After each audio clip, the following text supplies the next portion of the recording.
Eu acho que o que é considerado louco é aquele que não se encaixa nos padrões que a sociedade coloca como normal, entre aspas, vamos dizer assim. O Eduardo mandou aqui: acho que a loucura é aquilo que está fora dos padrões sociais, do que os padrões sociais esperam. Muito bem.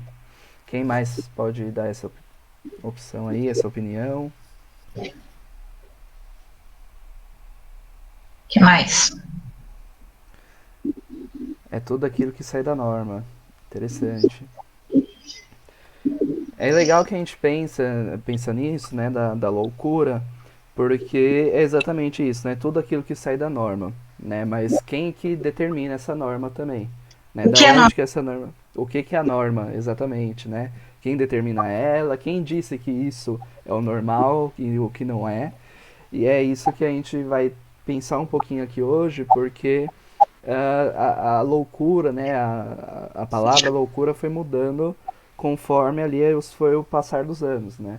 Então, inicialmente, nos povos primitivos, já existiam ali os loucos, que seriam aquelas pessoas que ouvem algumas vozes, que pensam, veem coisas, né?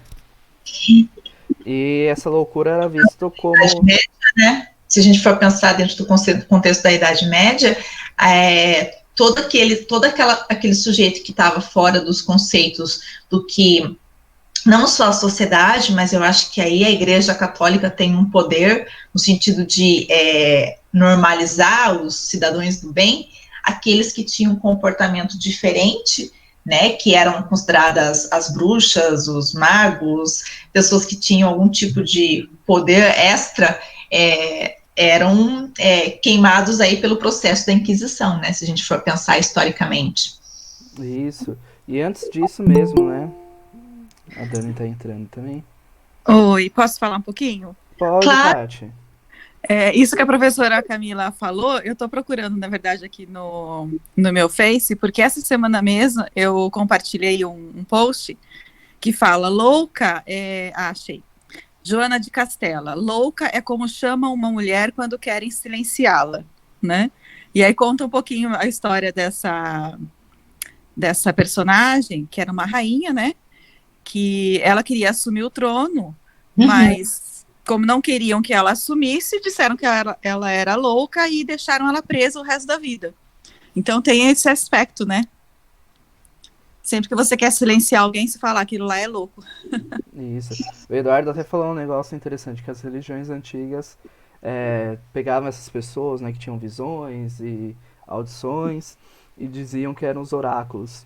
E sim e não também, né? Lá os povos primitivos a gente tem que eram vistos como alguma possessão ali de um espírito maligno, aqueles povos bem antigos, né? E aí o xamã ia lá e fazia um ritual para que esse espírito fosse embora. Mas depois disso teve a questão na Grécia também, que era uma questão muito física, então não tinha muita questão mental, era uma questão muito física, né? E aí seria como se os órgãos tivessem trocado de lugares, né? O útero tivesse trocado de lugar. E aí um dos tratamentos até que é algo super interessante, sempre que eu leio eu fico pensando o quanto deveria ser estranho isso, que é a fumigação, né? Você jogar a fumaça dentro do ventre da mulher. Então, ali você ia na vagina da mulher, jogava uma fumaça ali, e eles acreditavam que aquilo colocava os órgãos de volta no lugar correto. Mas aí eles também cultuavam muito o corpo. Então eles falavam que uma maneira de tirar a loucura da pessoa ou de prevenir era fazer os exercícios físicos, né? Então todo mundo lembra daquelas estátuas gregas e romanas onde tinha um aspecto físico ali muito imponente, né? Os homens eram retratados todos musculosos, todos fazendo algum esporte, todo o músculo do braço super grande, né? E da perna, todos bem torneados e por aí vai. E isso era uma questão de como a loucura era vista. Então tinha essa questão também do oráculo. E até interessante que mesmo na Grécia, o oráculo ficava dentro de um lugar ali, meio que. Não só na Grécia, né? Mas a gente pega ali também os mosteiros, Mosteiros não, que aí depois vem a parte da Igreja Católica, mas os monges hinduístas e budistas, né, que eles ficam num lugar um tanto quanto afastado ali também, porque eles precisam, a pessoa precisa chegar até ali, é como se eles vivessem em outra plenitude, em outro campo espacial. E aí a gente chega nessa Idade Média que a professora estava falando aí da Igreja Católica, que era quem mandava em tudo, né? A Igreja Católica decidia ali o que era o certo e o que era o errado. E ao mesmo tempo que poderia ter pessoas, né? É até engraçado, porque se você falar, um padre falar que ele conversa com Deus, né? Um padre, um pastor, enfim, falar que ele conversa com Deus, que ele escuta Deus, que ele, enfim, vê Deus, vê um anjo, você até acredita nele ali, dependendo do contexto, né? Se ele estiver ali dentro do templo religioso, você até acredita no que, no que ele está falando, porque ele é uma pessoa mais próxima ali da, da divindade, então você acredita. Porém, se você está na rua, né, ali no centro de São Paulo e fala isso, muito provavelmente alguém vai duvidar do que você está dizendo, né? Vai te tratar como louco, vai te tratar como insano, como perigoso até muitas vezes, né? As pessoas se afastam. E então é muito do contexto também onde está isso. Então na Idade Média a Igreja Católica fazia isso, né? Então quem estava ali de acordo com o que ela dizia, né, e dizia coisas parecidas, ela aceitava, falava, ah, legal. Mas aquelas pessoas que faziam críticas sociais e que faziam críticas à igreja, né, em si, porque ela era o Estado naquele momento, eram tidos como loucos. Não, isso não tem nada a ver, você está delirando, você está inventando, você está, sei lá, né, possuído, e por aí vai.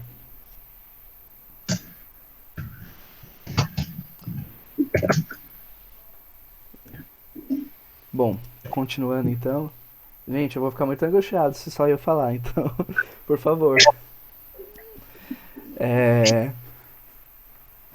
Você viu os meus comentários aqui falando sobre uma para mim, uma pessoa que para mim mostra muito essa questão do quanto a igreja tinha poder na época, e quanto isso foi, de uma certa forma, prejudicial para a vida dela, foi a personagem da Joana d'Arc. Só um pouquinho, gente, tem uma criança gritando aqui.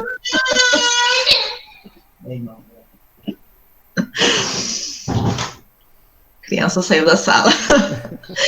Joana d'Arc teve uma importância, eu acho que, e foi uma referência, né? Que se a gente for olhar a história dela, né?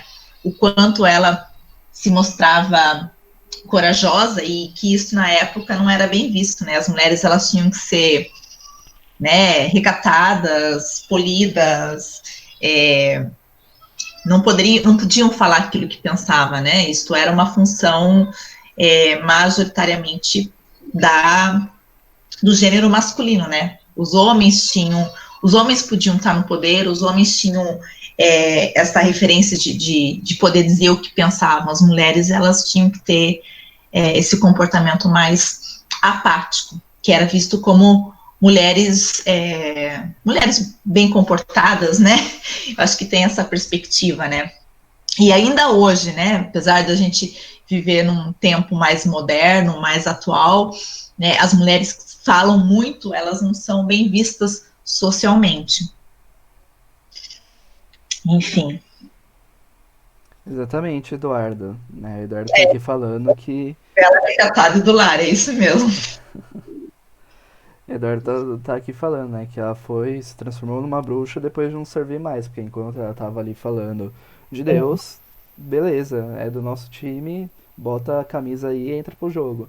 Agora depois, né, quando para de satisfazer ali algo que a igreja estava precisando, não tem mais serventia, então, não, isso aí você tá escutando coisas do demônio, né, de Deus. Você tá fazendo coisas porque você, sei lá, né, tá fora da realidade. E, enfim, até a realidade é interessante a gente pensar, porque cada um vai ter a sua visão diferente da realidade, né? Tem aquela coisa assim, se você ensinar pra criança que essa cor aqui é verde, ela vai acreditar que essa cor aqui é verde, porque foi passado ali para ela. Mas então aquela dali vai ser a realidade dela. Agora a nossa realidade pode ser diferente. Então cada um vai ter uma realidade diferente também. Então o que que é isso, né? Faz parte da realidade e o que não faz parte da realidade. Tudo isso dá pra gente ir problematizando. Isso que você falou. Desculpa, Lucas, eu pensei que você tivesse terminado. Não, pode Né? falar. Pode falar. Isso que você falou da criança é muito real, né? Eu sou da época que a gente brincava na rua, tá, gente? Então, na casa na esquina da quadra que eu morava, tinha uma família que a gente falava que era família de loucos, porque realmente eram vários filhos, que quando eu era criança eles já eram adultos, né? Mas 3 deles tinham alguma condição mental que, de uma forma assim muito genérica, todo mundo falava que era loucos. Então, não passa lá na frente que a louca vai pegar você. Cuidado porque a Laura é louca. É Laura, o nome dela era Laura. Hoje ela já é falecida. Mas, não pode passar lá porque ela é louca, ela vai pegar você. E eu me lembro dessas pessoas segurando a grade, né, do portão e olhando a gente brincar na rua. E até o olhar, assim, a gente tinha pavor de passar ali. Agora, até hoje, eu não sei exatamente que condição que eles tinham. Eu não sei se eles tinham esquizofrenia, eu não sei, porque naquela época, eu não sei, né, hoje ainda é muito estigmatizado e pouco esclarecido. Mas simplesmente a pessoa era louca e fim, né? Não existia nenhuma salvação para as pessoas. Uma vez que você é louco e acabou. E a solução para as outras pessoas é ficar longe, né? Agora que a gente estuda um pouco mais, que a gente entende que não é bem assim, então, né? Mas eu aprendi, quando criança, que o louco é a pessoa que está ali e acabou, né? E o que a gente pode fazer é ficar longe. Eu acho que isso tem um pouco a ver com a questão da construção social da loucura, né? O quanto louco é associado com o perigo, com aquele que a gente tem que ter medo, com o que a gente tem que se manter afastado, porque se a gente ficar próximo, a gente pode ficar numa situação de perigo, né? Então, assim, o louco, dentro da perspectiva histórica, era aquele que a gente tinha que ter medo, né? Não fique perto porque ele pode te fazer mal. E se a gente for ver dentro da construção dos hospícios e dos manicômios, né, o quanto isto era uma forma de deixar longe da sociedade, por essa perspectiva de que não tem um comportamento que é dentro dos padrões, e se ele não tem um comportamento dentro dos padrões, ele é visto como louco, e se ele é louco, ele é perigoso. Se ele é perigoso, ele tem que estar afastado da sociedade. E também, se a gente for ver a construção dos manicômios, tinha a questão da perspectiva higienista também, né? Vamos limpar a sociedade daquilo que não é puro, daquilo que não é bom, né? E também tem a questão do quanto louco é associado também com a marginalidade. Ele é marginal, ele não é bem visto, então vamos excluí-lo socialmente, né? E até um texto que eu vi aqui, que eu achei bem legal, que é um trabalho de mestrado da autora Loiva dos Santos Leite. Ela faz uma reflexão que eu achei bem interessante, né?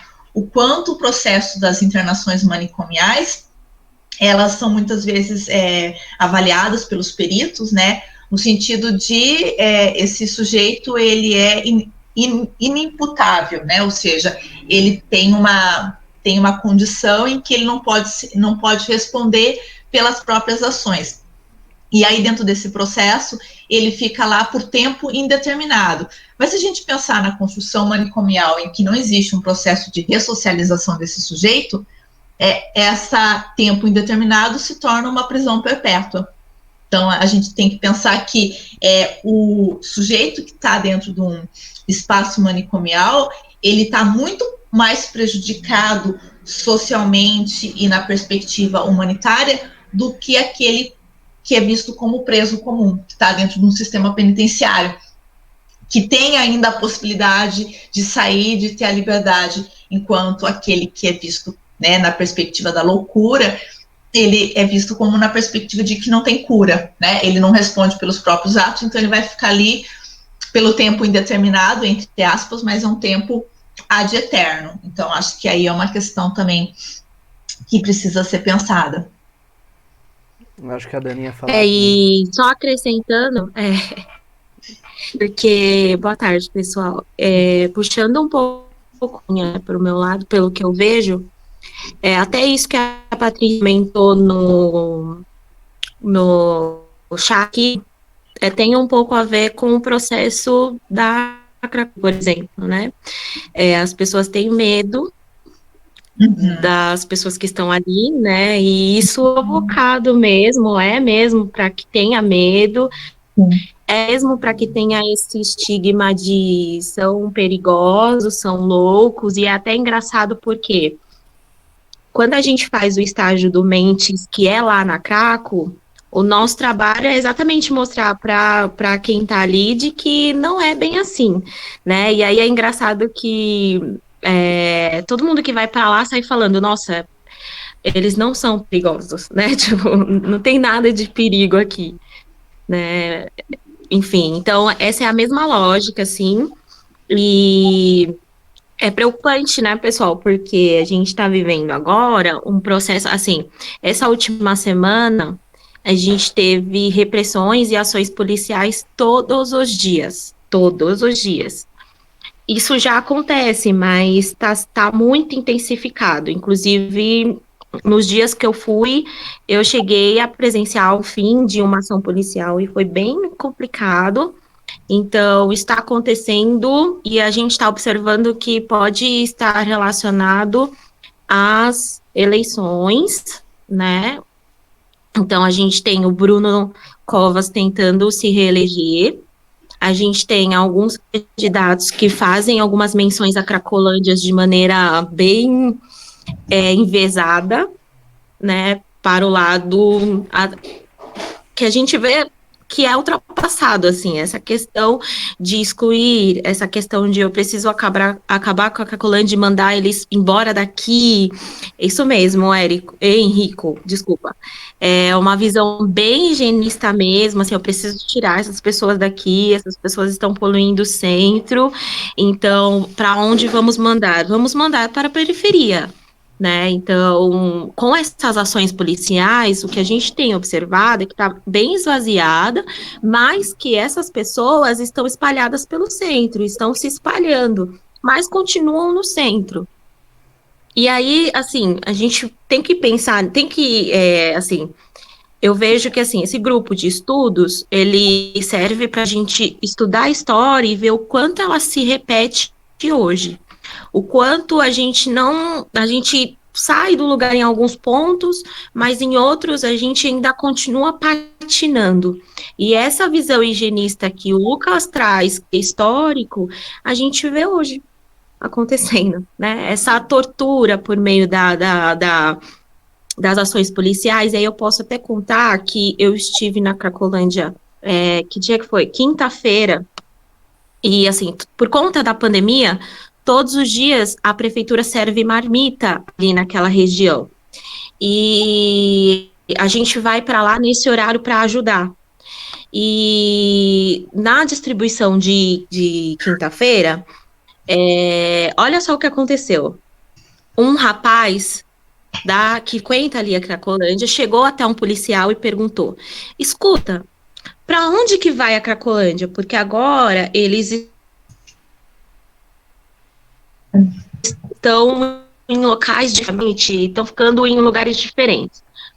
E aí o rapaz perguntou, e essa cena eu vi, ele foi super educado e perguntou: para onde que vai a Cracolândia? E o policial respondeu: vai pro inferno. E quando ele fez essa resposta, o rapaz ficou super chocado, ele falou: mas eu tô te fazendo uma pergunta na educação e você me responde assim? E aí, por causa disso, os policiais começaram a gritar e ameaçar que iam tirar a marmita deles por conta desse rapaz. Então eles falavam assim: não vou deixar vir marmita por causa dele, porque ele tá aqui, ele tá discutindo com a gente, então eu não vou deixar vir marmita. Então eu fiquei pensando, né, eu tiro um direito, eu ameaço as pessoas, retirando um direito deles de comer, né, de almoçar, né? Então, vocês não vão ter marmita porque vocês estão me respondendo. O que isso remete, assim? O que isso lembra, assim, da história, assim, né? Dessas torturas, dessas coisas que aconteciam nos manicômios, né? Então, dessa educação que até em uma parte da história eles acreditam que talvez seja por meio da educação, né?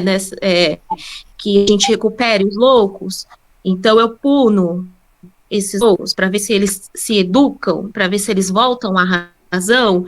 É a mesma lógica, assim, né? Então eu não vou servir marmita para vocês, eu não vou deixar a marmita vir porque vocês estão me questionando, porque vocês falaram alguma coisa para mim.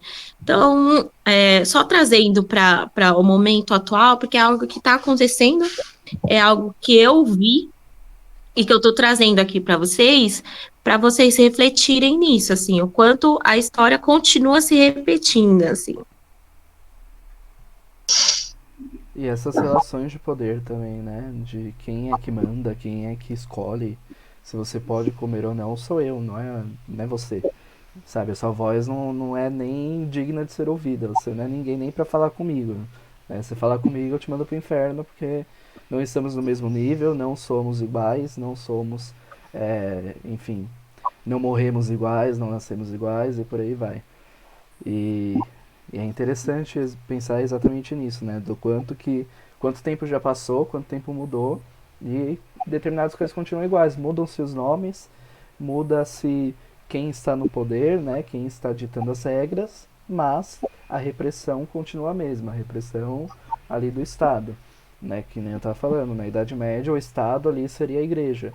Hoje em dia o Estado é, sei lá, o PSDB, o Bolsonaro, enfim, quem estiver ali no poder vai estar reprimindo de alguma forma. Porque aí é uma questão muito de que existe dois meios, né, de você integrar essas pessoas que estão ali às margens. Ou você mata eles, ou você manda eles bem para longe, né?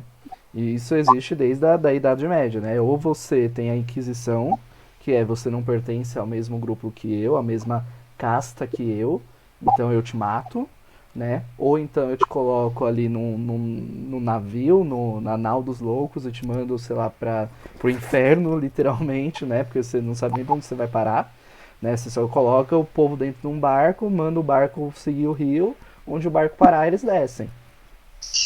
Eu acho que tem uma outra questão que eu acho que é super importante a gente pensar, né? O quanto o próprio processo de treinamento dos policiais, né, e da polícia militar, da polícia civil, né, enfim, os treinamentos que eles recebem para eles se tornarem, para eles estarem, enfim, para eles terem o título de policiais, o quanto isso é institucionalizado dentro do processo da violência, o quanto eles também vivenciam a violência como forma de treinamento. Né, eu acho que isso também precisa ser refletido, né, o quanto eles não aprendem dentro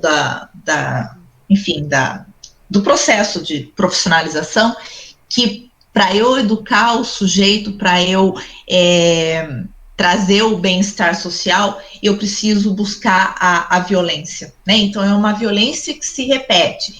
E se a gente for mais a fundo, né, o quanto essas pessoas que buscam essas profissões também não têm aí um viés de perspectivas masoquistas, né? Masoquistas e perversas, no sentido de, será que eu busco a profissão de ser policial simplesmente porque eu tenho o desejo de trazer o bem social e cuidar da sociedade? Ou será que de alguma forma eu não estou buscando essa profissão com uma perspectiva de eu poder colocar todos os meus desejos perversos em ação? Eu acho que isso também é uma questão que precisa ser refletida, porque senão a gente fica colocando sempre na perspectiva de que o policial ele é perverso, ele é ruim. Mas por que ele tem essa postura? Porque de uma certa forma ele foi treinado para isso. E por que ele busca essa profissão? Será que isso também não tem aí um viés da própria criação dessas pessoas, no sentido de terem sido criadas também num espaço de violência? Mãe! E aí busca este viés da Ligaram, mas eu profissão desliguei. para, de alguma forma, repetir esses padrões de violência? Não sei, é uma coisa que me veio agora que eu acho que é importante a gente pensar sobre. Com certeza, Pro. Acho que é uma. Eu até estava conversando a Gabriela, que está aqui, a Gabriela Andrade, né? É exatamente isso que eu falei para ela. Eu falei, é uma cadeia de violência, assim. Os policiais, eles praticam uma violência que eles também recebem, até pelos seus superiores, e aí o superior do superior também, e aí tem uma questão da sociedade também, que tem essa linguagem mais violenta, né, como uma imposição de uma opinião ou de uma imposição de poder. A gente vê isso nas redes sociais, a gente vê isso no nosso meio, que as pessoas hoje em dia estão se comunicando de maneira violenta, então é uma coisa que é da sociedade e que é uma violência reproduzida, assim. Os policiais nada mais, nada menos do que reproduzem isso. Não há uma reflexão sobre o trabalho, sobre o que estamos fazendo aqui. Não. Nosso objetivo é esse, vamos fazer isso, ponto, acabou, né? Então, acho que não é culpabilizando eles, né? Acho que é uma questão estrutural.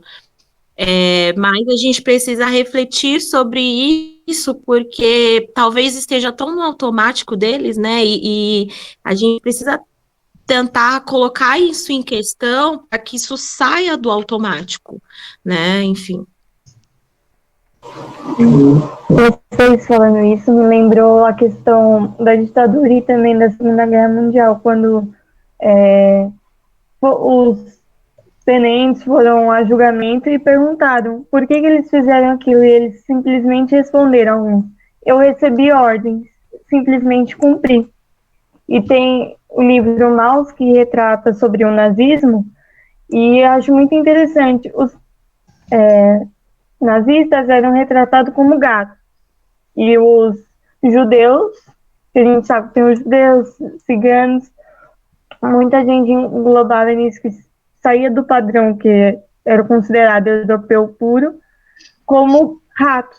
Isso, tipo, a gente pode pensar, ratos por quê? Eles não eram considerados seres humanos, não eram considerados dignos de respeito, de viver em sociedade, vamos dizer assim.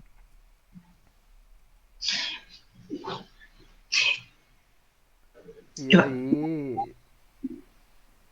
E aí. Pode falar, Pro.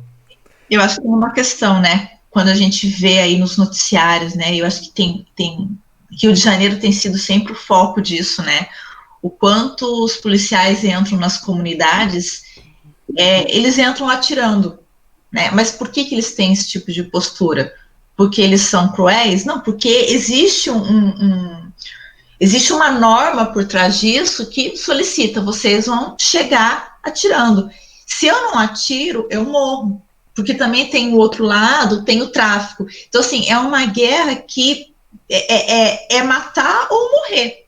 Né? Então, assim, eu sou treinado para matar, e o outro lado também é treinado para matar. Então, assim, é uma guerra que, se a gente for pensar quem que é o mocinho, quem que é o bandido, né? Dentro da perspectiva social, quem que é o certo, quem que é o errado. Eu acho que aí não dá para a gente julgar, então o traficante é o ruim, o policial é o bom, ou vice-versa. Eu acho que existem normas por trás disso, assim como existe uma norma do policial que recebe, olha, você vai entrar para tirar, existe uma norma também de quem está dentro da comunidade, no sentido dos traficantes, que eles precisam também atirar, porque senão eles morrem. Então, assim, é uma perspectiva de violência, né? Uma estrutura que se constrói a partir da violência. Então, é bem isso que a Luna colocou, né? O quanto isto é construído socialmente, né? E não é de agora, né? Não é um problema atual, é um problema que vem se repetindo aí há muito tempo. O que eu ia falar é que parece que para a sociedade, o quanto mais agressivo for, o quanto mais violento for, melhor é, né? Porque sempre tem Por exemplo, sei lá, quando algum artista morre aí, sofre algum acidente, o que mais tem é gente compartilhando foto ali do corpo pelo WhatsApp, ou vídeos de perseguição policial, onde quem estava fugindo ali foi baleado, foi preso, foi, enfim, né?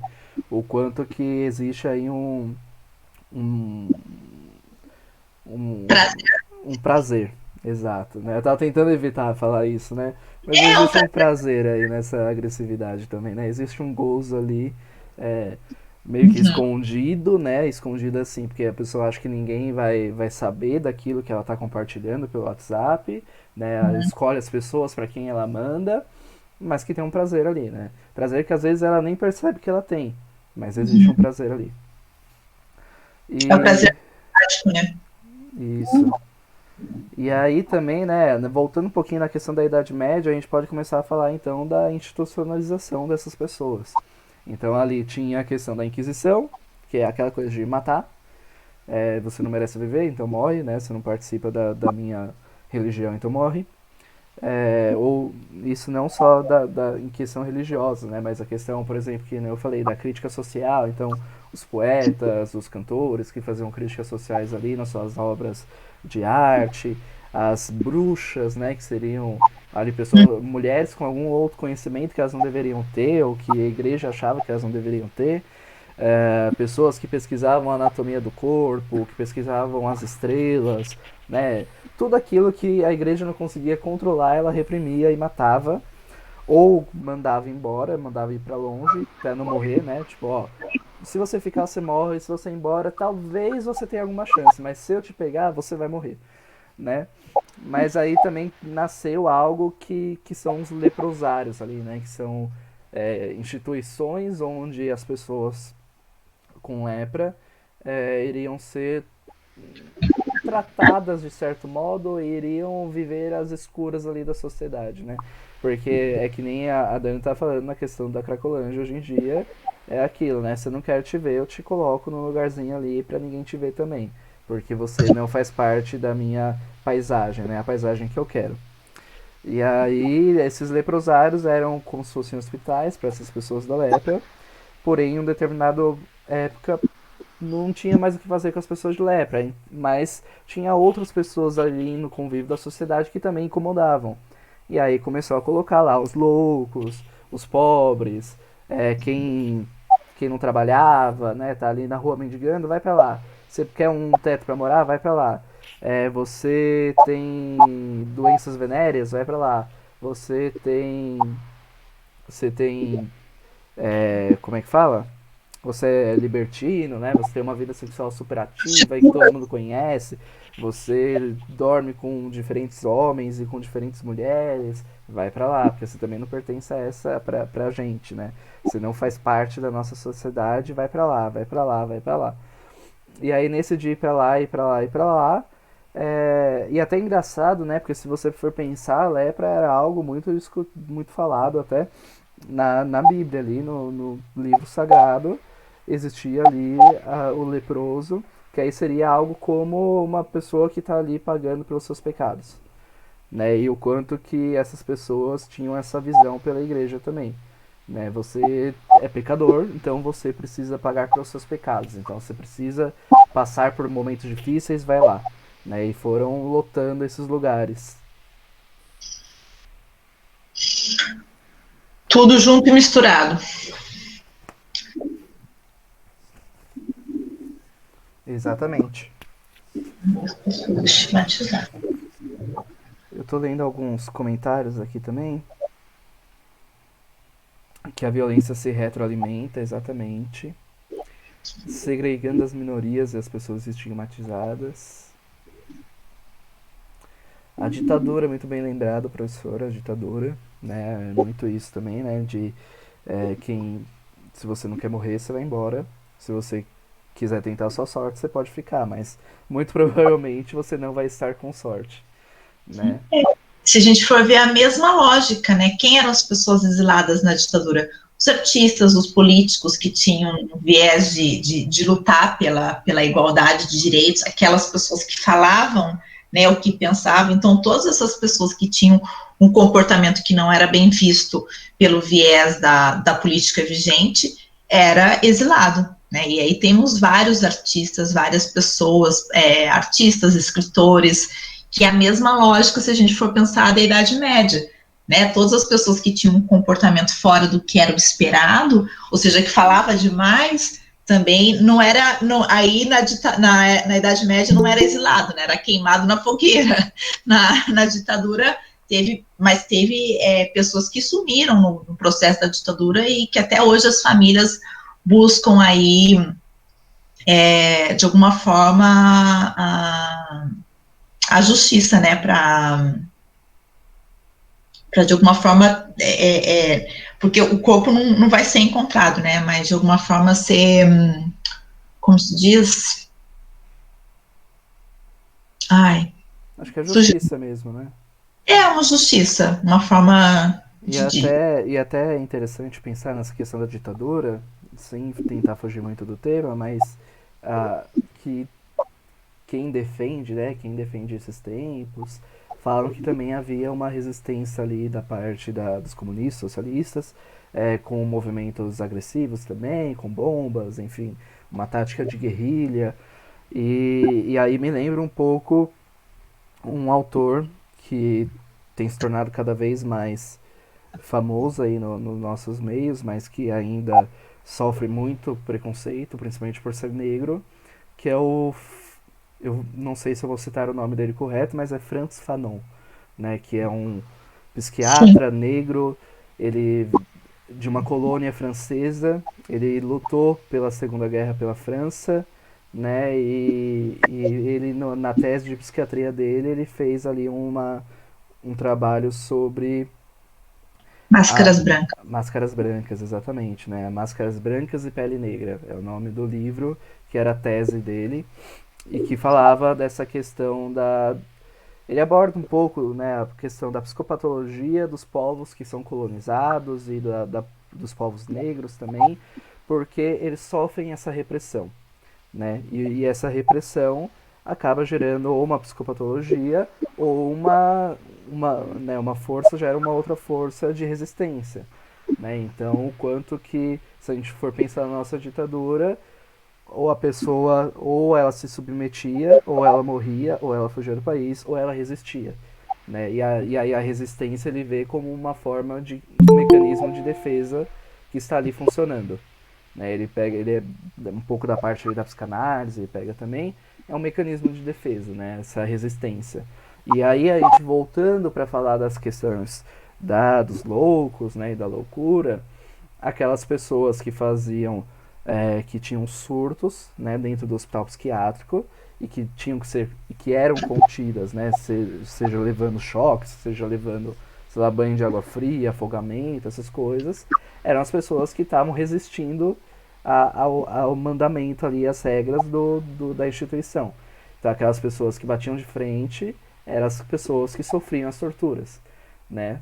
Então o pouco de defesa ali, ainda que ela tinha, que era uma resistência, ainda assim era reprimida totalmente, né? Então o paciente bom é aquele que não faz barulho, é aquele que não faz nada, é aquele que fica deitado o dia todo, né, catatônico lá na cama, e deixa a gente fazer o que a gente quiser com ele. Eu acho que uma coisa importante da gente pensar, né, o quanto realmente esses pacientes que ficaram muitos anos aí institucionalizados nos hospitais psiquiátricos e manicômios, o quanto realmente essas pessoas tinham algum tipo realmente de transtorno mental, ou quanto o próprio processo de violência institucional provocou, transformou aquele sujeito numa pessoa adoecida mentalmente, pelo próprio processo da violência. E se a gente for né, pensar na perspectiva dos manicômios judiciários, o quanto aquelas pessoas que estão ali realmente são violentas, né, existe ali, como se diz, um transtorno mental que coloca ele numa posição de estar inimputável, ou quanto o processo da violência que ocorre dentro desses manicômios não faz com que eles reproduzam essa violência socialmente. Ou seja, o quanto eu realmente tenho um transtorno, ou o quanto eu estar vivendo num espaço em que a violência é uma regra, me torna violento, porque é a regra social vigente, né? Então, assim, eu acho que é uma questão importante da gente refletir quanto realmente essas pessoas são portadoras de um transtorno, ou quanto esta instituição adoece pela violência. Exatamente. E só também eu queria acrescentar, voltando à sua fala, essa questão de o paciente que causa, o paciente que resiste, né, aí merece castigo, né? A gente, e também trazendo um pouco para a atualidade, a gente ainda tem locais e profissionais da saúde que pensam dessa forma. De que quando o paciente agita, quando o paciente começa a causar, não, então tira esse cara daqui. Eu conheço um CAPS, por exemplo, que tem um contrato terapêutico, e nesse contrato está escrito que se ele, de certa forma, desrespeitar e etc., ele pode ser ter alta administrativa. E aí, só que é uma cláusula que é um pouco aberta, assim, né? Então, assim, né? Que é desrespeitar, né?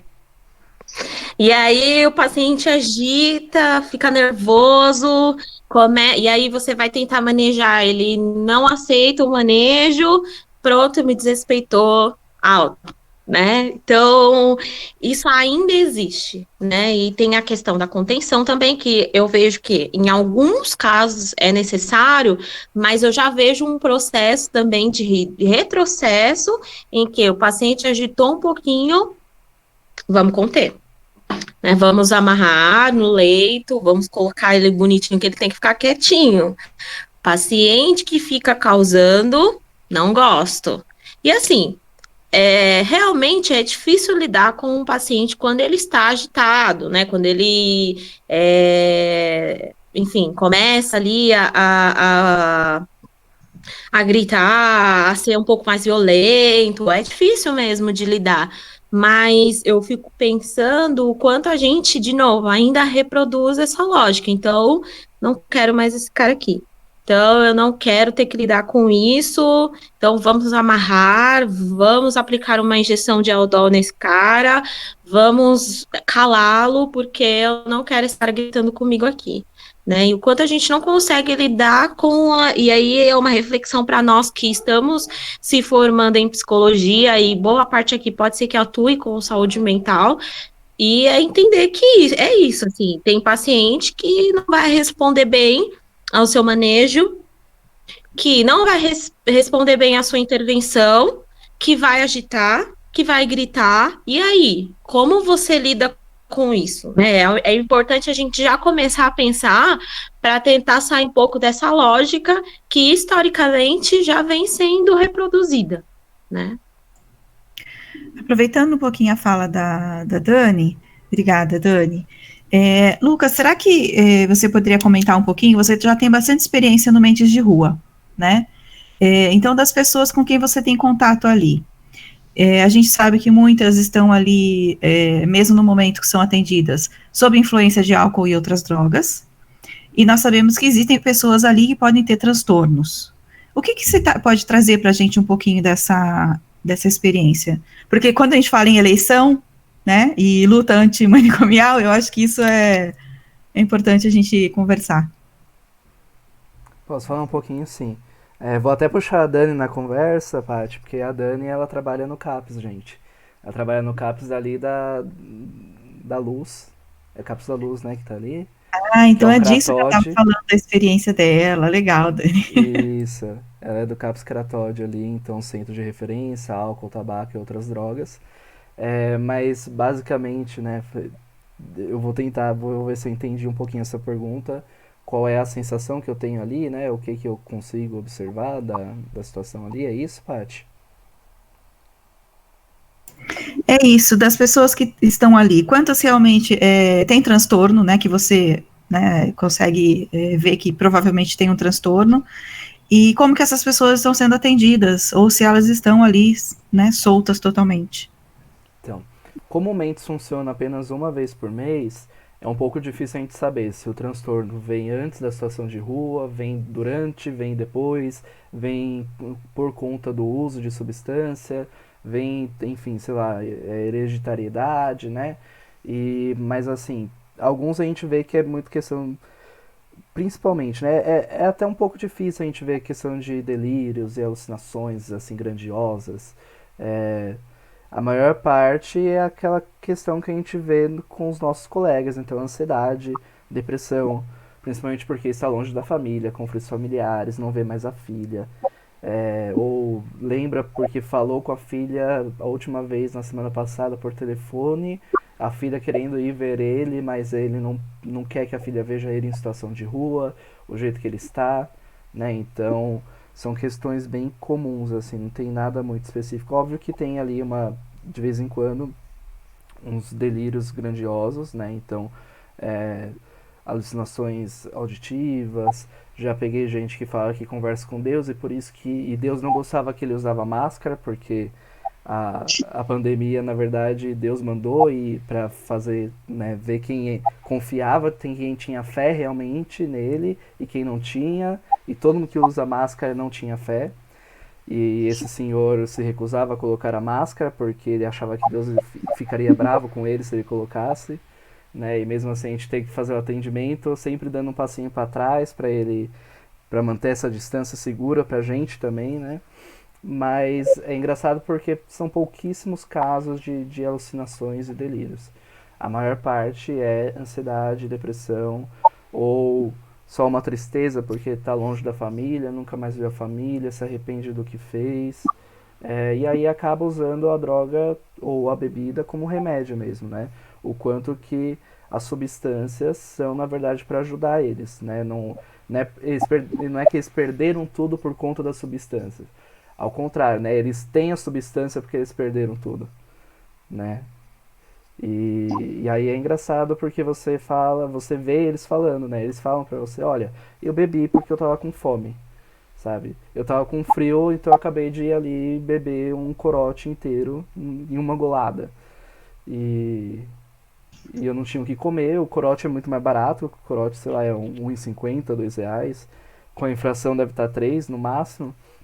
E são coisas que ele consegue, sei lá, na porta do metrô pedindo dinheiro, ele consegue algumas moedinhas e o corote vai sustentar muito mais o estômago dele do que se ele comprar, sei lá, um pão de queijo desse tamanhinho, que é o que dá pra comprar com R$3 hoje em dia, né? Então, é uma questão de sobrevivência também. O uso de substância é uma questão de sobrevivência também.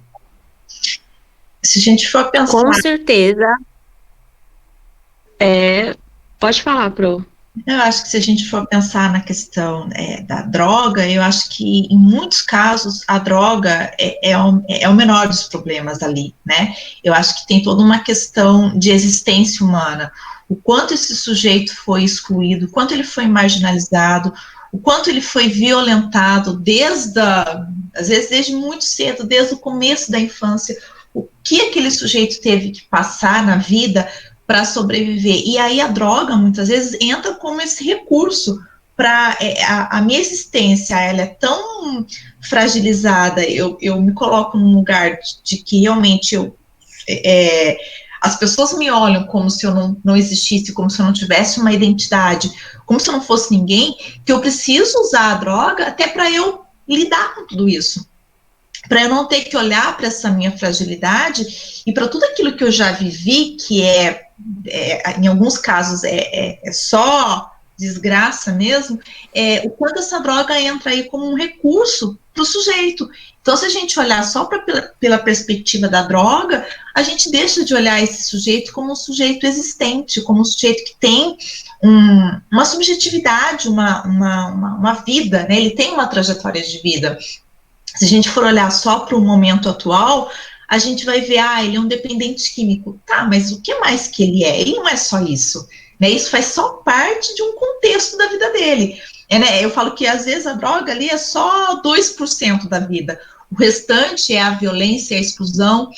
E o quanto, às vezes, esse próprio discurso aparentemente completamente, se a gente for ver, né, pela lógica racional, o quanto ele é incoerente, mas o quanto esse discurso diz de uma subjetividade, quanto esse sujeito está querendo mostrar alguma coisa em que ele não consegue expressar. E a única forma dele expressar é pelo delírio.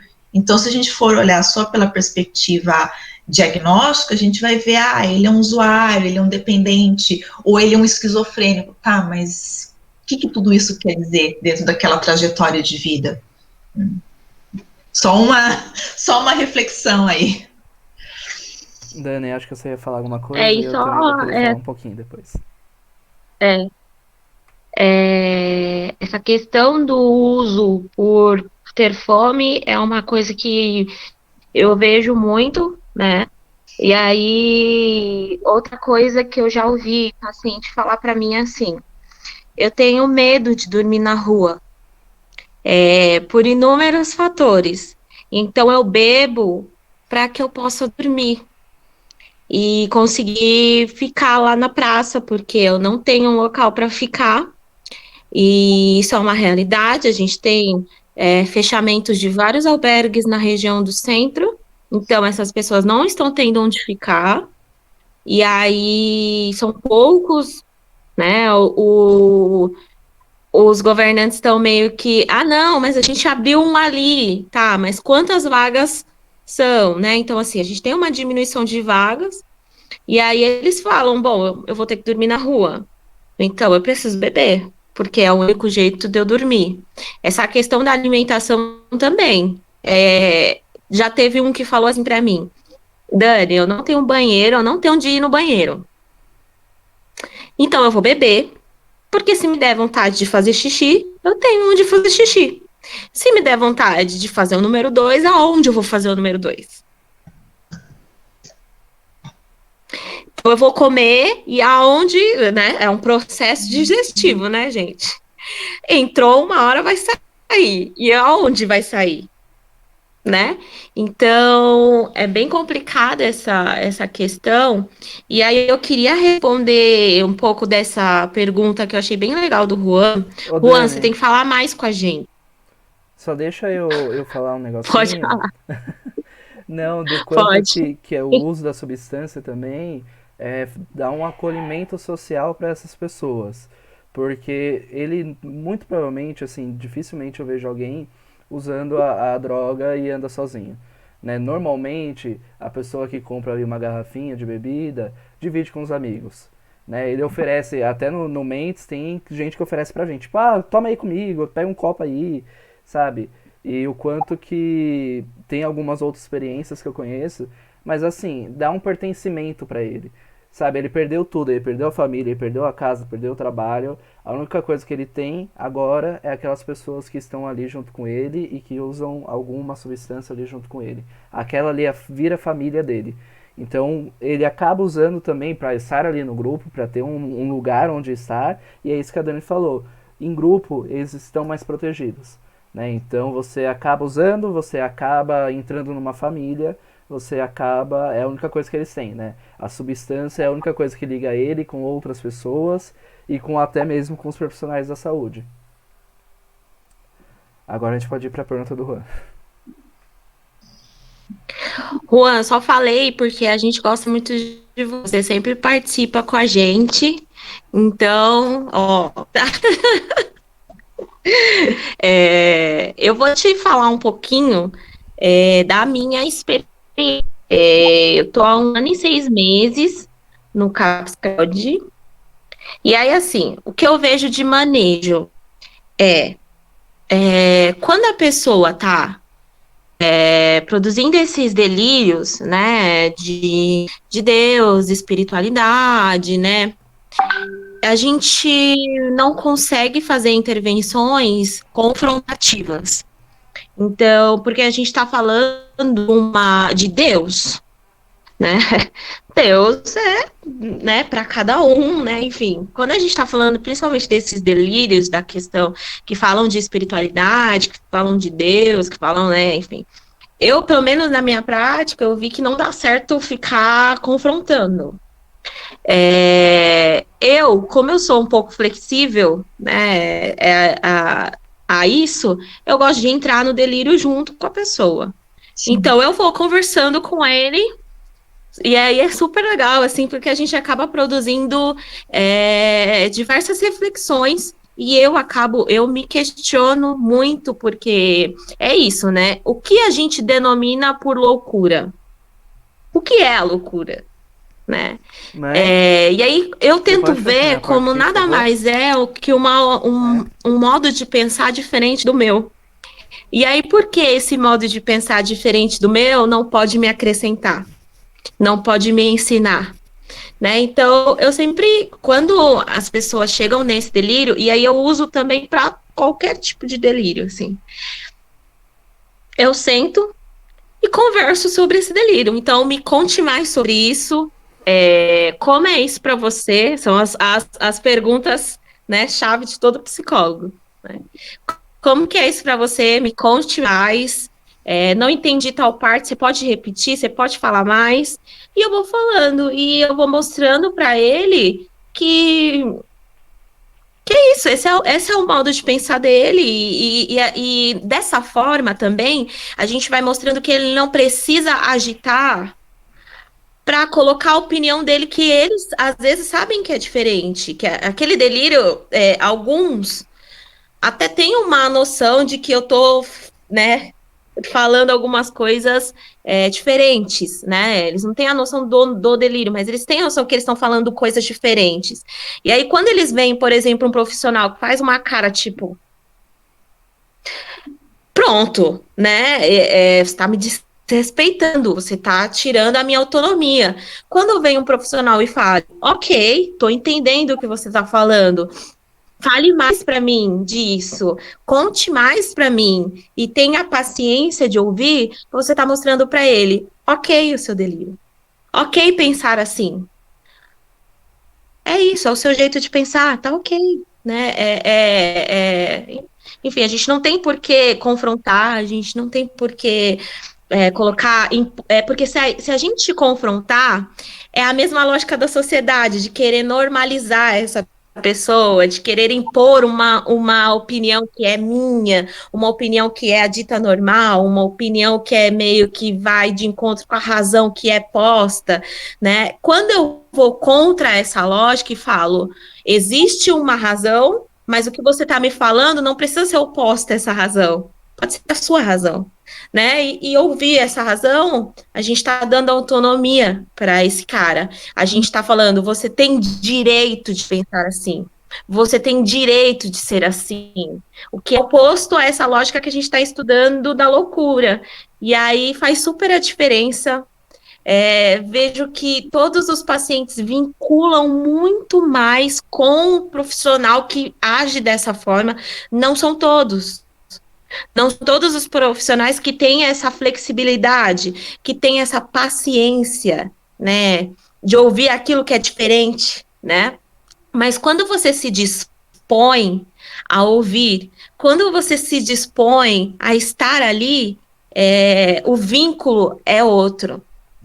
E aí você consegue fazer manejos, porque um dia você escutou esse cara, um dia você deu autonomia para esse cara, no outro, quando ele estiver mais nervoso e mais agitado, você já tem vínculo, porque você disse para ele, cara, eu sou um profissional que te ouve. Então você pode chegar nele e falar, cara, vamos conversar? Igual aquele dia que a gente conversou e deu super certo. Pode ser que resolva esse manejo, sabe? Pode ser que a gente consiga construir algo com esse paciente quando a gente age fora dessa lógica de querer normalizar, de querer colocar ele na caixinha, de querer confrontar o delírio dele. Então, não vamos confrontar o delírio. Vamos ter essa flexibilidade de ouvir esse delírio, de aprender com esse delírio. E, enfim, é isso, E assim. fora que se for a primeira vez que você tá vendo ele, você consegue os dados da vida dele entrando no delírio. Você não vai ter uma ficha dele pré-pronta, onde ele sempre carrega e leva para todos os profissionais que ele passa. Não, é ali nessa conversa que você vai trazer.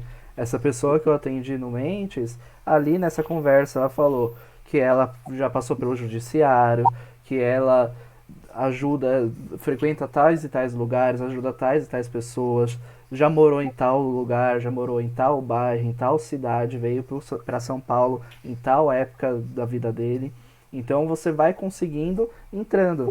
E outra coisa que eu faço, além disso, é assim, quando você saber, né, lá no Mentes, normalmente quando é a primeira vez que a pessoa está indo, a gente sempre deixa com alguém que já foi várias vezes, que já tem alguma outra experiência de trabalho, enfim. E aí a dupla que eu estava me perguntou, tipo, mas quando que a gente sabe quando a gente tem que intervir nesses delírios, né? Quando, por exemplo, se a gente precisar encaminhar ele para algum lugar porque a gente está vendo que está muito fora da realidade. E aí eu falei, olha, algo que eu faço é assim, ver o quanto que o delírio pode estar fazendo mal para ele. Né? No caso desse senhor que ele conversava com Deus e Deus não gostava de ver, assim, a gente só fez uma psicoeducação ali, falar que é importante usar máscara quando está com outras pessoas, mas o delírio em si não causava nenhum dano para ele, nenhum dano físico, biológico, né? Poderia causar um dano social de algumas pessoas se afastarem, mas outras pessoas que poderiam ter um delírio igual que conversa com Deus igual com ele, estaria junto com ele. Então, assim, socialmente, as pessoas achariam que ali é algo ruim para ele. Mas para ele tava suavão lá, batendo o maior papo com o anjo, com o Senhor, com Virgem Maria, com quem ele quisesse. Então, assim, pra que eu vou tirar isso dele? Sabe, é um contato que ele tem, um amigo que ele tem ali, BFF, tira foto junto se precisar, sabe? Então, ele tava à vontade ali com Deus, não era eu que ia falar, olha, esse seu Deus aí não existe, você não está conversando com Deus, na verdade é um delírio que vem da sua cabeça, vamos te internar. Sabe, não é meu papel dizer isso pra ele. E o quanto que isso, né, até algo que eu tinha escrito aqui, que quando a gente pensa nos artistas, essa loucura, ela é bem-vinda, assim, na parte criativa, né? Você pega ali o surrealismo, você pega o cubismo, você vê aqueles quadros e você fala, meu, isso aqui é muito estranho. Mas outras pessoas vão falar, nossa, olha que lindo, como o artista foi criativo, né? Como ele conseguiu se expressar. E o quanto que essas loucuras que a gente fala aí dos manicômios são pessoas que não estavam sendo ouvidas, não estavam conseguindo se expressar, né? Por que a gente bate palma ali pro artista que pintou um quadro que não tem nada a ver, né? Você pega, sei lá, qualquer artista aí que pinta alguns quadros que você não entende nada e você acha lindo.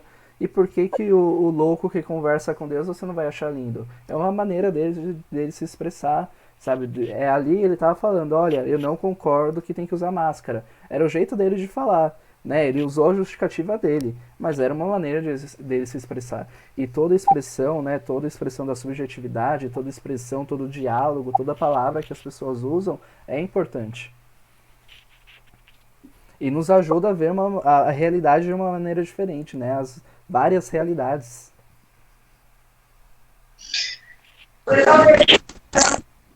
Oi, pessoal, boa noite, boa tarde. Boa tarde. Desculpa, viu? Vou até voltar um pouco em algumas coisas, mas, gente, eu acho que o grupo é muito interessante. Para mim faz muito sentido, né? Desde o início da graduação é um tema que eu me interesso muito. Me interesso muito até antes de entrar na psicologia, eu venho da sociologia, e faz muito sentido. Eu sou responsável por uma ONG também, e também trabalho dentro do Pinel, numa instituição terceirizada ali. Então, e é muito interessante, principalmente na ONG, que já é um processo já mais longo, né? Nós temos um grupo terapêutico, e é muito interessante quando você vê essa questão da loucura, né? Porque uma coisa é você ver a loucura assim, sei lá, que eu separaria em extrema, assim, numa esquizofrenia, numa histeria, uma coisa assim. E outra, assim, coisas assim, uma pessoa depressiva, que começa a ter outros traços, né? E é muito interessante, até também é legal a gente pensar num olhar psicológico também, que tem que estar muito limpo, de como o capitalismo ele pode influir nisso, né? Então, uma pessoa que, por conta de uma depressão, por conta de um trauma na vida e tal, se descuida do corpo. Então, vem aquela pessoa toda barbada, com cabelo longo, que nem todo dia toma banho e tal. Se ela é uma pessoa pobre, de uma camada da sociedade assim, mais carente, o julgamento dessa pessoa vai ser totalmente diferente do que se essa pessoa tivesse dinheiro, né? Então, assim, uma pessoa com dinheiro que tem uma barba mais longa, ou que às vezes nem tá tão perfumada, tal, é um excêntrico, é uma pessoa assim, né? A gente julga de uma outra forma, né? E então, como também que essas questões, né? Até vocês falando da própria questão de trabalho com moradores de rua, pessoas em situação de rua, que também eu já fiz alguns trabalhos, né? Como que muitas vezes a gente também tem esse julgamento, né? Então, pessoas com a mesma característica em um outro local não seria visto daquela forma, né? Então, é muito interessante, né? Como tem que realmente mudar o nosso olhar, né? Então, se a gente não soubesse que a pessoa está naquela situação, a gente ia deixar a pessoa falar e acreditaria no que ela está falando, né? E às vezes só por ter aquele já um preconceito do que a pessoa é, ou de um pré-diagnóstico e tal, você já limita muitas vezes e já vai com aquilo muito mais pré-definido ali, né? E nem sempre deixando a pessoa ter todas as oportunidades de se expressar e até de você entender mais também, né? Sobre a história de vida daquela pessoa e tudo mais. Eu acho super interessante isso. Eu faço parte, na verdade, nem faço tanta parte assim, mas tem uma relação próxima a um grupo da Unifesp, né, que é a universidade onde eu estudei, que eles fazem um trabalho muito interessante, que é o CAF, que é o Centro de Antropologia e Arqueologia Forense, que eles trabalham muito com a questão da ditadura, né, principalmente com a questão da vala de Perus, enfim. E é muito interessante que assim, eu comecei também a me interessar bastante disso, desde o ano passado, assim, até para ver também nessa questão da ditadura, até que a professora falou e os demais colegas, né, que muito mais fácil do que você torturar e matar a pessoa era você jogar numa instituição, né? Então a gente vê documentários também, tanto a questão de Barbacena e de tudo, que era muito mais fácil, né? Você pegar uma pessoa ali e colocar como louca do que você realmente dar um fim. E geralmente nesses lugares aconteciam muitas coisas assim, né? Então é bem interessante para a gente estar pensando nisso, né? E no trabalho onde eu estou hoje, que é um centro de referência de autismo, né? É muito interessante também porque lá anos atrás, essas mesmas crianças ficavam trancadas lá, e hoje tem um trabalho muito mais amplo e muito mais voltado assim à inclusão deles na sociedade, né, e tudo mais, do que realmente um encarceramento, assim, né, como uma criança diferente, então tem que ficar num lugar preso, enfim, para não incomodar, seja os pais, seja outras pessoas, né? Então acho que é bem interessante essa visão e tô bem feliz aí de estar adentrando aí ao grupo. Que bom, muito obrigado, viu, Carlos? A Dani tá comemorando ali. Mas eu acho que foi isso, assim, né? Como eu disse, é um tema que gera muita discussão, muito pensamento. A gente vai levando para outros campos do social, né? Porque é isso, assim, mudou-se os personagens, alguns personagens, né? Alguns continuam o mesmo, mas a repressão continua a mesma, o jeito de lidar continua o mesmo, né?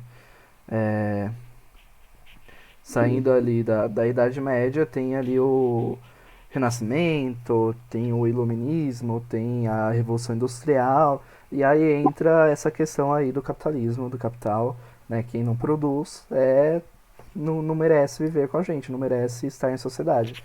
Se você produzir, né, beleza, está tudo bem. Agora, se você não produz, você só está atrapalhando. Então tentam pegar essas pessoas que não produzem, que estão ali dentro desses hospitais, e transformar eles em pessoas produzentes, né? Pessoas que produzem. Então vai quase que dando um ofício para eles ali, você está internado aqui dentro, mas você vai, sei lá, você vai quebrar. A gente tem uma imagem, né, dos filmes americanos, do pessoal em prisão quebrando ali as pedras no meio da estrada, ou carpim da estrada. E é exatamente isso, assim, né? Você não pode estar aqui só sem fazer nada. Você tem que fazer alguma coisa, então vai trabalhar. né?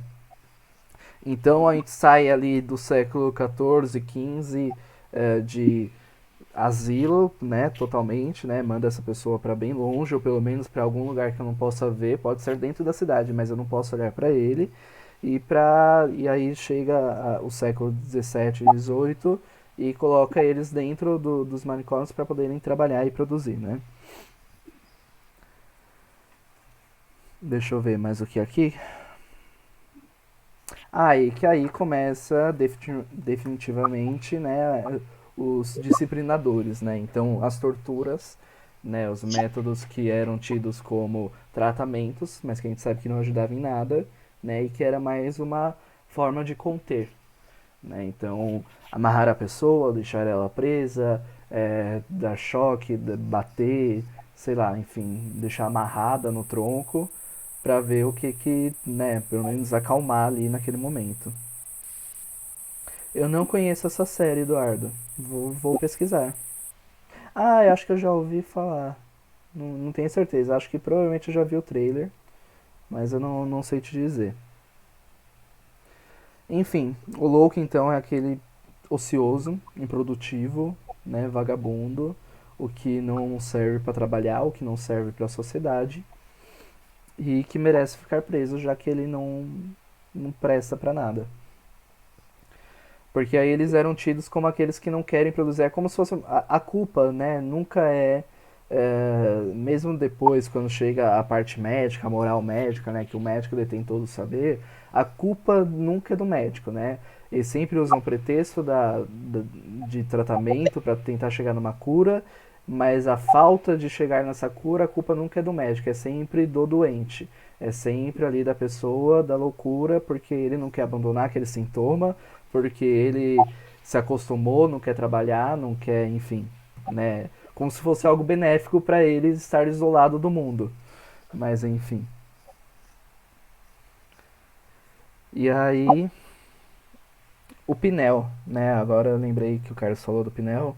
O Pinel foi acho que um dos primeiros nomes, acho que a Camila pode ajudar um pouquinho a gente, mas que eu me lembro, assim, é o primeiro nome que tenta trazer, né, de uma forma mais humanitária, segundo, né, os escritores falam, uma forma humanitária no sentido de que antes dele as pessoas ficavam presas, acorrentadas, né? O que ele faz? Ele chega lá nos hospitais e fala: não, solta esse povo aí, deixa só eles livres aí, né? E aí eles ficam livres, mas eles ficam ociosos do mesmo jeito, cercado por muros e por grades e por, enfim, dentro de quase uma fortaleza ali para eles não fugirem, né? Então assim, eles não ficaram E os acorrentados. castigos, e os castigos se mantêm, né? Ele só Isso, tirou praticamente as correntes. Os castigos continuaram. exatamente. Mas enfim, ele é tido ali como o primeiro a pensar isso. Tem algumas referências, né, dentro das construções do processo da luta antimanicomial, que se deu na Itália, né, a psiquiatria democrática, que foi desenvolvida por Sim. Franco Basaglia. Ele é uma referência também dentro do processo da luta antimanicomial. A gente vai falar dele no próximo encontro. E claro, né, acho que uma referência de tudo isso, para mim, pelo menos, que eu considero muito, é a Anísia da Silveira, né, que faz um trabalho completamente diferenciado do que era proposto na época, né, ela vai na contramão da lógica vigente, que era a perspectiva biomédica, a perspectiva diagnóstica, a perspectiva de processo de isolar, então, mesmo dentro do processo de internação, ela possibilita um espaço ali mesmo dentro do hospital, um espaço de humanização para aqueles pacientes e possibilita aí um trabalho que é reconhecido mundialmente, né, o trabalho desses pacientes que muitos deles trouxeram aí perspectivas bastante importantes, né, e foi um trabalho para mim, eu entendo como um trabalho de referência dentro da psiquiatria.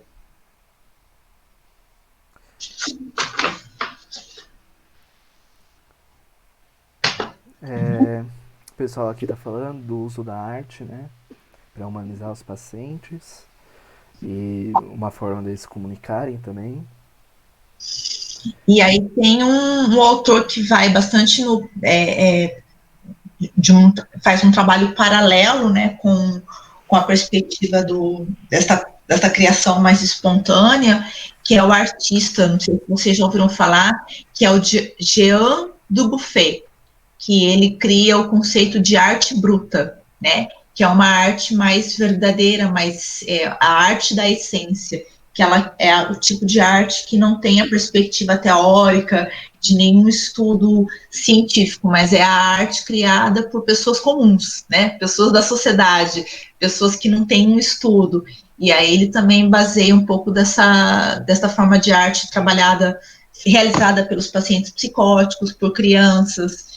Então é um trabalho que também tem aí uma consonância com o trabalho da Nise da Silveira, né? Sim. E eu gostaria até de pensar um pouco também, né, de quem ocupa esse lugar do saber hoje em dia, do saber médico, porque hoje em dia ainda continua tentando, né, essa prática de dominação e de extinguir, né, essas pessoas, mandar para a periferia. E aí eu lembro do Dória, logo que ele iniciou o mandato dele na prefeitura, de que ele tinha tentado a internação compulsória, né, de todas as pessoas ali na Cacolândia. E o quanto. E aí eu lembro que uma justificativa que ele tinha dado era tipo, mas eles não sabem mais decidir sobre si mesmo, eles não podem falar mais sobre si mesmo. E tipo assim, quem disse, né? Alguém perguntou pra eles? Porque foi tipo assim, não, a gente vai internar eles porque eles não sabem mais o que é melhor pra eles. Mas tipo, você chegou a perguntar, sabe? Você deu voz a eles. E aí eu lembro que na época eu tinha acabado de entrar no estágio em saúde pública e eu tinha ido numa reunião que teve na prefeitura, que era o programa Redenção, que eu não lembro o nome do psiquiatra que estava na frente, mas era alguma coisa guerra, se eu não me engano. E a Camila fez até uma cara. Eu conheço, já ouvi falar. Então. E aí eu lembro que assim, que nessa reunião que teve, que ele estava tentando apresentar ali o projeto Redenção. Como? Arthur Guerra? Arthur Guerra, esse mesmo. E eu lembro que. Acessando aqui. E eu lembro que como ele estava ali apresentando, e aí veio o pessoal que era da gestão do PT, que o PT também tinha um serviço que chamava de Braços Abertos, era um programa do PT, principalmente ali as pessoas da Cracolândia, mas pegava em outros espaços também, o pessoal em situação de rua.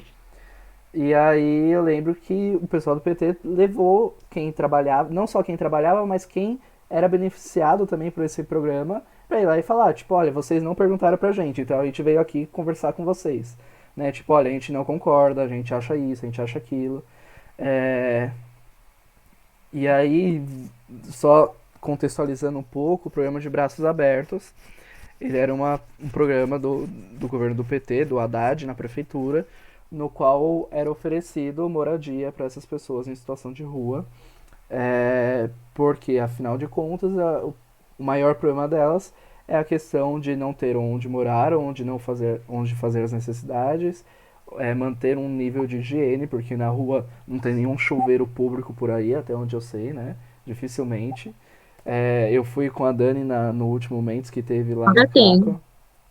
Oi? Agora tem. Agora tem.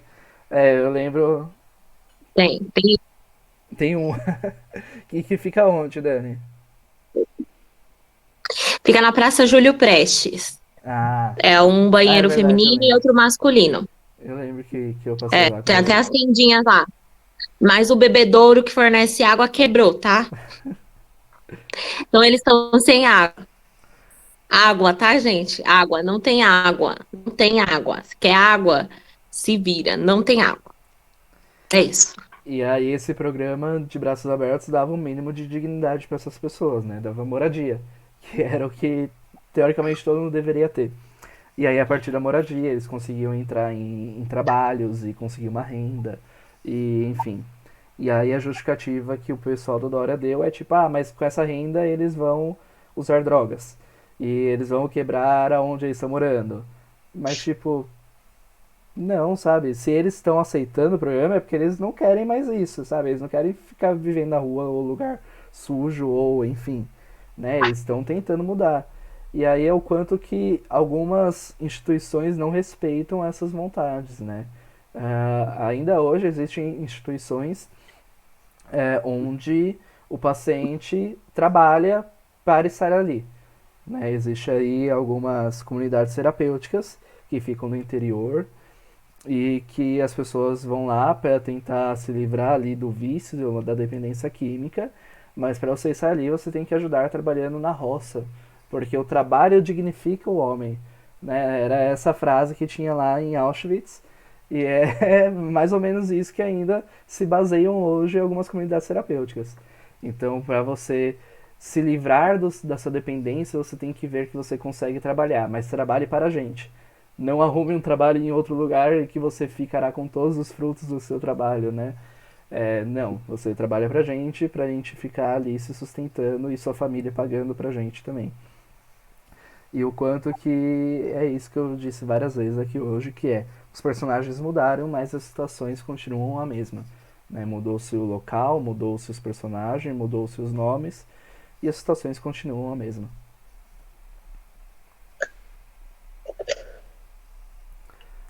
E aí, Essa questão de trabalhar é uma questão que vem disso que você estava falando, né? Com o capitalismo, a gente tem isso, né? Então, os pobres eram colocados.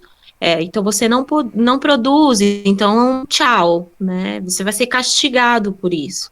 E aí é a mesma lógica, né? Bom, você era um usuário que estava ali jogado na Cracolândia, não serve para nada, não produz para a sociedade, não trabalha, então vem aqui, vamos te colocar aqui, e aí todas as comunidades, a maioria, recebe a verba do Estado para se manter, e mesmo assim utilizam da laboterapia, que é assim que eles chamam, colocando essas pessoas para trabalhar. O problema que eu vejo é que não é uma questão de trabalhar, é uma questão de explorar, que também é uma lógica que vem do capitalismo, né? Então, é a mesma lógica lá atrás dessa época que o Lucas está falando, assim. É só para contextualizar, a gente traz esses pontos para mostrar o quanto isso ainda está acontecendo, né? E isso é importante para a gente, porque a gente que está se formando, aqui a gente tem 10 alunos que vão se formar, seja daqui 2, 3, 4, enfim, quantos anos sejam, mas que desde agora a gente já comece a refletir sobre o quanto a gente ainda reproduz essas lógicas e o quanto a gente pode se policiar e ajudar os nossos colegas a se policiarem para tentar quebrar um pouco dessa lógica. Então, esse é o nosso objetivo, assim, com esse grupo de estudos, assim, principalmente, é mostrar o quanto a gente repete algo que já foi no passado, que deveria ter mudado, mas o quanto a gente ainda está repetindo, né? e essas comunidades, elas contratam psicólogas, viu, gente? Então temos colegas aí da nossa profissão trabalhando e fazendo isso. Enfim, né? Até um pouco tempo atrás, eu acho que eu tenho aqui o Conselho Federal de Psicologia, ele fez um levantamento, né? Fez algumas visitas aí para ver como estava funcionando essas comunidades terapêuticas, porque como a Dani disse, algumas são até ganham ali uma porcentagem de dinheiro do governo para se manterem, e foi descoberta ali máquinas de eletrochoque, enfim, diversos outros modos de tortura, tinha bastão de beisebol, tinha, enfim, coisas que você achava que não existiam mais, mas ainda existem.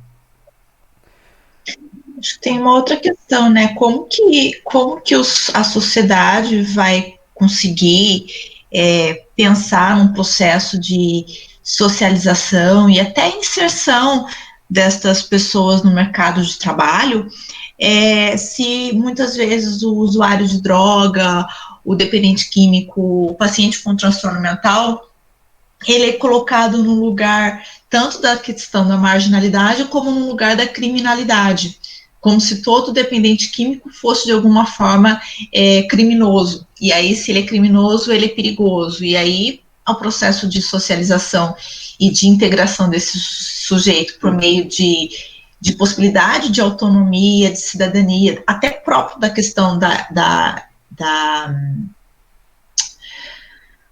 como se diz, de ele ser inserido no mercado de trabalho, não é visto como possível, porque qual empresa que compreende que é possível empregar um sujeito que viveu por um período na Cracolândia, que era dependente químico, né?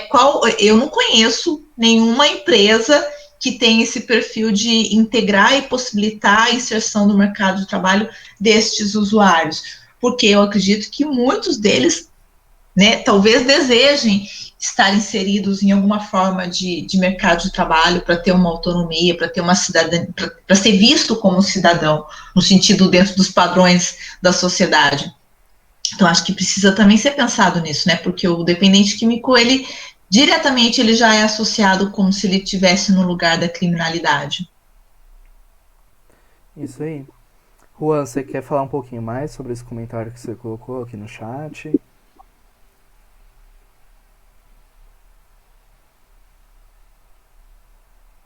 Acho que ele tá sem microfone, Mingo. Ah, Mas eu achei bem legal esse comentário que ele colocou, porque é exatamente isso, Juan. A gente tem a influência do patriarcado, que, de certa forma, favorece toda essa repressão a essas pessoas. Então, enfim, é isso, assim. e aí, gente, não sei, assim, a gente pode partir pro final. Camila, Dani, Emerson. O Emerson tá quietinho hoje. Eu acho que uma das leituras, né, que eu recomendo, assim, muito, e que é um livro que eu gosto muito, e eu até tenho que reler ele, porque faz um tempinho que eu li, que chama... deixa eu ver aqui o nome. Elogio da Loucura, que é do Erasmo de Roterdã. É um livro de 1500, mais ou menos 1515, se não me engano. E é um livro onde ele coloca a loucura como em primeira pessoa, né, como uma deusa em primeira pessoa, e falando sobre como os humanos deveriam ser gratos a ela, né, e o que ela faz pelos humanos. Então é um livro que eu recomendo muito, gente. Se vocês quiserem, eu devo ter o PDF, eu mando pra vocês, mas é fácil de encontrar na internet também. Mas que tem alguns trechos que eu acho super interessante de trazer aqui. Um deles é que fala assim, que vida que vale a pena ser vivida se não tem nada de loucura. Porque é nos dias mais alegres que nós temos, né, e que a loucura está ali presente, e é aquilo que nos movimenta e deixa o nosso dia alegre, né? Então você pensa aí num dia que você estava ali com seus amigos, dando várias risadas, imagina uma pessoa que estava passando por vocês, imaginou que vocês eram loucos, né? Do que esse povo tá rindo, do que esse grupo tá rindo. Olha pro lado para ver se é alguma coisa engraçada que tá acontecendo, né? Não entendem o que está acontecendo ali. Mas a loucura está presente nessa risada. Tem uma outra parte também que ele fala que... A loucura fala, né, na verdade, que pode ver nas portas das igrejas, né, que tem vários agradecimentos nas igrejas da cura de alguma doença, né, na época que o filho tinha voltado da guerra, que o marido tinha melhorado, enfim, diversas coisas, mas nenhum agradecimento de que alguém tinha se curado da loucura. Porque as pessoas precisam da loucura para conseguirem viver. Precisam da loucura para terem alguma emoção na vida. E aí eu queria falar de um trecho aqui que eu gostei muito, que tá falando de que os idosos, né, principalmente, deveriam ser gratos à loucura, porque ela faz com que eles sejam crianças duas vezes, né? Quando nasce e depois na velhice volta a ser criança. E aí ela fala assim: pergunte-me-eis, sem dúvida, como consigo. Da seguinte forma: leve esse caducas essas caducas cabeças ao nosso Letis, que é aquele rio na mitologia grega, onde se a pessoa bebe, tem o esquecimento, né? E aí fala: e faço-as beber a grandes goles a água do esquecimento. E é assim que dissipam insensivelmente as suas mágoas e recuperam a juventude. Alegar-se-á, contudo, que deliram e enlouqueçam, pois é isso mesmo. Justamente nisso consiste o tornar a ser a criança. O delírio e a loucura não serão talvez próprios das crianças, que, a vosso ver, mais agrada nas crianças, a falta de juízo. E é exatamente, quando a gente olha as crianças, elas não têm juízo nenhum, né? Elas fantasiam, elas falam que elas são o Batman, que elas são as Mulher Maravilha, que elas voam, que tem uma bruxa perseguindo elas, que tem o lobo mau, que, enfim, rola no chão, se esconde na cabana, se esconde embaixo do edredom, enfim. As crianças não seriam loucas, né, nessa visão que a gente tem do que é o normal e do que é normal? Sabe, nessa visão adulta que a gente tem? E por que a gente não trata elas como loucas? Será que a gente também vai trancar as nossas crianças em casa e, tipo, não, vamos ter vergonha delas? Você é uma Mulher Maravilha, Paty. Relaxa que você é maravilhosa. Mas eu acho que a gente poderia deixar esse pensamento, assim, então, do que é a loucura, né? E do que ela pode trazer de bom pra gente. O que seria uma vida sem loucura, né? O que seria uma vida sem os momentos loucos que vivemos com os nossos amigos, com as nossas famílias, né? Os momentos que a gente dá gargalhada até chorar, os momentos que a gente fica com medo porque a gente viu, sei lá, um filme de terror, enfim. A gente sempre está ali em convívio, em relacionamento com a loucura. A questão é por que alguns a gente dizem que não devem viver em sociedade, que devem ser excluídos, e a nossa loucura pessoal a gente aceita numa boa e acha que é normal.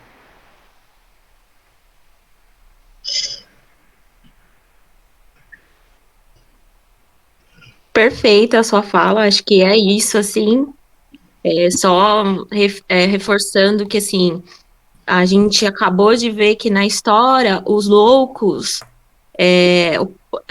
os povos loucos foram instituídos como os loucos por conta de interesses, assim. Então, no começo, os loucos eram tal, em outro tempo, os loucos eram os pobres, sabe? Assim, a escolha de quem é louco e quem não é parte de um interesse, né? Então, o que é, afinal, a loucura? É isso. É isso, pessoal. Muito obrigado por essa tarde, por essa troca. Se vocês quiserem falar mais alguma coisa, eu vou encerrar a gravação, tá, gente? Pra não ficar muito grande. Mas muito obrigado por todo mundo. Obrigada.